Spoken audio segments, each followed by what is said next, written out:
اقسم بالله اللي هيجرب الطريقه دي مش هيبطل انه يعملها. ولا تقولي بقى قرص ولا تقولي دونز ولا اي حاجه. حاجه كده روعه وسهله جدا جدا. بصوا الخفيه، بصوا الخفيه عامله ازاي، بصوا عامله ازاي، بصوا طريه مش قادره اقول لكم قد ايه طريه بس سخنه. هوريكم دلوقتي، اصبروا اصبروا بس. الله اكبر، بصوا على الجمال، الكميه بتاعتنا.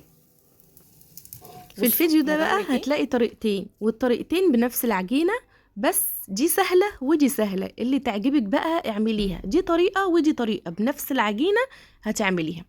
اول حاجة عندنا نص كيلو دقيق، نص كيلو سميد، يعني كوبايتين دقيق كوبايتين سميد. تمام، وكل حاجة هتلاقيها مكتوبة بالورقة والقلم عشان خاطر ما نتلخبطش في حاجة. حطيت عليهم 3 معالق كبار من السكر وربع معلقة من الملح، معلقتين كبار لبن بودرة، ونزلت كيس من الخميرة زي ما انت شايفة كده. هبتدي بقى احضر كده كوبايتين مية دافيين. اول كوباية هنزل بيها نص في نص كده، هو زي لسه اول كوباية انا خدت اول كوباية كلها. هنزل بقى بياض بيضة، مش عايزة الصفار، انا عايزة بياض بيضة، ومعلقة كبيرة من البيكنج باودر. هاخد الكيس كله، هي المعلقة هو كيس. انا حبيت ان انا اوريها لكم كده.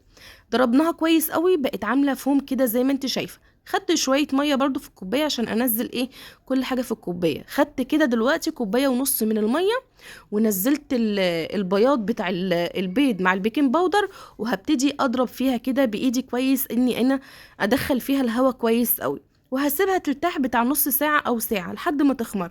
دي المرحلة الأولى. هنا بقى لسه كانت هتبتدي إن هي تخمر. العجينة تخنت معايا شوية، رحت جبت المضرب. وهنا مش لازم يعني مضرب، اعمليها بإيدك، بس أنا عشان باين من صوتي بقى واخدة دور برد جامد، فمش عايز مش قادرة الصراحة إني أحرك إيدي كتير. زودتها ربع كوب من المية، وابتديت إن أنا أضرب فيها تاني كده، أقلب فيها، أخفق فيها بإيدي كده، هو بمعنى أصح يعني، مش أضرب فيها. لحد ما بقت معايا بالمنظر ده. زودي ميه لحد ما تلاقيها توصل معاكي للسم كده. كل حاجه مكتوبه اهي على الشاشه.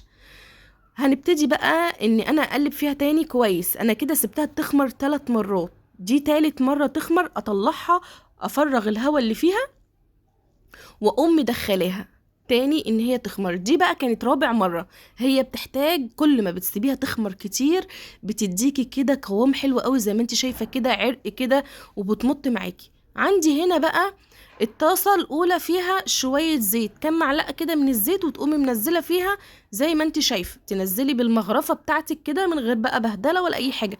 أول ما تلاقيها خدت لون من فوق كده، اهو من تحت قصدي، تقومي منزلاها في الزيت بتاعك. وتبتدي ان انت، الخطوه دي مهمه جدا، ان انت تبتدي ان انت تقعدي تعملي كده بالمعلقه عشان خاطر ترفع معاكي اكتر. ولو حطيتيها في الزيت على طول هتبوظ منك، ومش مش هتنفش، ومش هتديكي اللون والنفخان ده. لازم ان انت تعملي المرحله الاولى دي، مهمه قوي. هتحطيه في تاني حاجه بقى، وتبتدي على الطاسه برضو او الجريلا تحطيه داير ما يدور بالشكل ده، وهيطلع معاكي شكله زي الدونس بالظبط كده، وهيعجب الولاد قوي. يعني دي كمان الطريقه دي بتديكي كميه اكبر. ليه؟ لانك بتتحكمي في القمع، فبيطلع معاكي كميه اكتر. فالطريقه دي حلوه والطريقه دي حلوه، والاتنين احلى من بعض، وجربيهم هيطلعوا معاكي بالشكل اللي انت شايفاه ده. اهم حاجه النار، الطاسه الاولى اللي فيها شويه الزيت قليلين موطين عليها النار خالص. هنا النار عاليه، تاخدي من هنا تحطي هنا. شايفه عامله ازاي؟ نفس المنظر، وهكذا لحد ما اخلص الكميه بتاعتي. شايفين المنظر عامل ازاي؟ حاجه كده روعه، خفيفه جدا جدا. يعني انتوا شايفين خفيتها، مهما تاكلي منها مش هتشبعي. كل اللي انا عملته ان انا رشيت عليها شويه سكر بودره كده بالشكل ده. كانت حلوه قوي. دي اللي كانت مدوره، هي بتقطع كميه كبيره ما شاء الله، اللهم بارك. يعني تعمل كذا حاجه، يعني حلوه قوي مع الفطار كده الصبح، مع كوبايه شاي بلبن، مع كوبايه شاي كده في وقت الليل بقى بتاع الشتاء ده. تعرفين طبعا هتحطي عليها بقى شوكولاته وتزوقيها كده للولاد، هتعجبهم قوي. ده الشكل الاولاني اللي احنا عملناه مع بعض، اللي هو تاخدي بالكبشه كده يا اختي بالمغرفه، وتريحي نفسك وتحطي على الطاسه على طول. انا بقى قلت لازم اظبط نفسي بكوبايتين شاي. انا حبيت اوريكم الطريقتين، ما حبيتش اجمعهم في فيديوهين عشان اخد مشاهدة ولا اخد لايكات ولا اخد مشاهدات ولا اخد زي ما الناس بتقول عليا.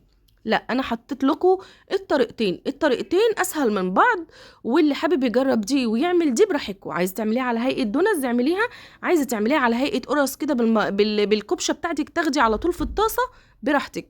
الطريقتين حلوين جدا